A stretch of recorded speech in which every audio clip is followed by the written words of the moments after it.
In the language of the US Department of Defense, these are unidentified aerial phenomena, videos which add fuel to the belief of some that we are not alone. So I made a video the other day and I was talking about how a UFO flew over an American Airlines jet, and it was caught on camera, it was reported by all the major news networks and everything, and it reminded me of a video that I made a while back, and I wanted to go back and touch on it. But it says U.S. intelligence agencies have 180 days to share what they know about UFOs thanks to the COVID-19 relief and spending bill. There's a whole fleet of them. Look on the ASA. My gosh. They're all going against the wind. The wind's 120 knots from the west. Look at that thing, dude. When President Donald Trump signed the $2.3 trillion coronavirus relief and government funding bill into law in December, so began the 180-day countdown for U.S. intelligence agencies to tell Congress what they know about UFOs. Now, from December, 180 days from that is what? May? June? This is legit, people.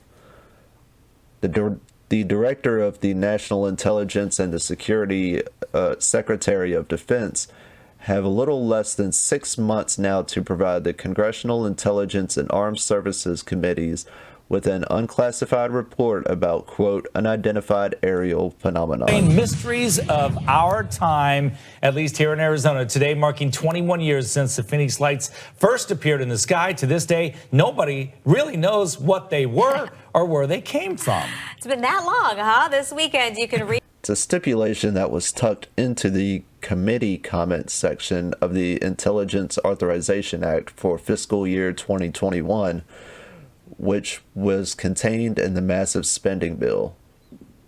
The report must contain detailed analysis of UFO data and intelligence collected by the Office of Naval Intelligence, the Unidentified Aerial Phenomenon Task Force, and the FBI, according to the Senate Intelligence Committee's directive. It should also describe in detail, quote, an interrogancy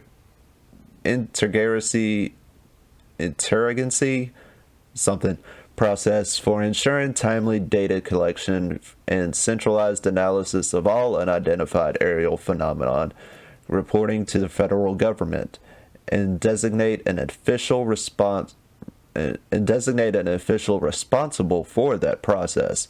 Finally, the report should identify any potential national security threats posed by UFOs and assess whether any of the nation's advisories could be behind such activity.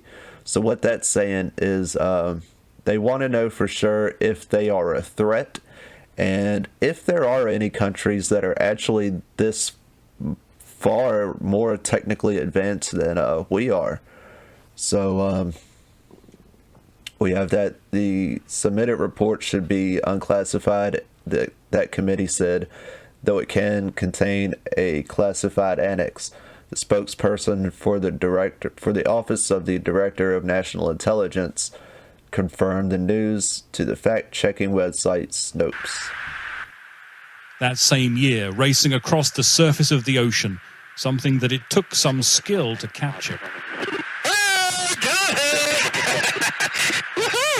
All of these videos have been leaked in the past, but the US government now confirms they are genuine. Congress has long been interested in UFOs. The Pentagon released 3 short videos in April of last year showing unidentified aerial phenomenon clips that the Navy had previously confirmed were real. The videos, one from 2004 and the other from 2015, show what appear to be unidentified flying objects rapidly moving while recorded by infrared cameras.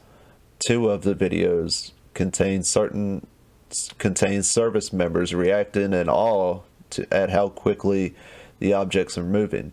One voice speculates that it could be a drone. It's still unclear what the objects are, and no one consensus of their origin. Some believe it may be drones potentially operated by earthly adversaries seeking to gather intelligence, rather the extraterrestrials we normally equate with UFOs. In August, the Pentagon announced that it was forming a task force to investigate. Now, that task force is what Trump set up, the Space Force, correct? See, when things happen in the past, if we go back and look at them, we see how things kind of come together. We now have that Space Task Force.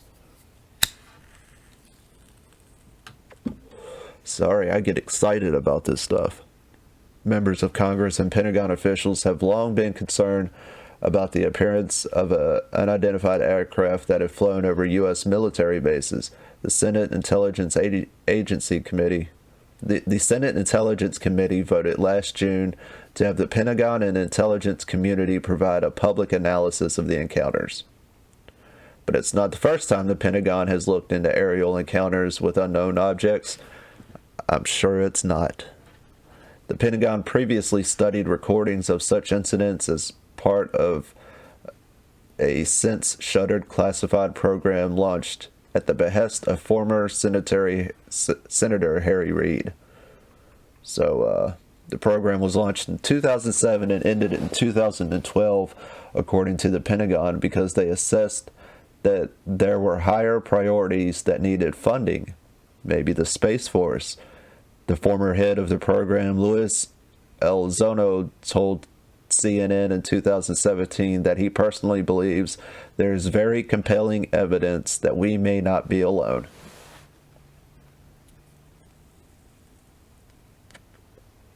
What's going to happen when they show up? How are we going to react as a species? It's going to throw us for a loop. If they show up peacefully, God, that would be amazing. We could finally evolve beyond where we currently are. If they show up and want us dead, well, what are we going to do about that? Call Will Smith to come save us? I don't know. It's really exciting to sit down and think about what would they look like? How would they act? How would they talk? Would they be friendly? Could it be millions of them and they join us on this planet? It's interesting to think about, folks. But this is Jonathan Ryan reporting from the Undead End. Everyone take care, be safe. We'll see you next time. If you don't mind, hit that like and subscribe button. I'm trying to get to 50 and I am really damn close. So we'll see you next time. Peace.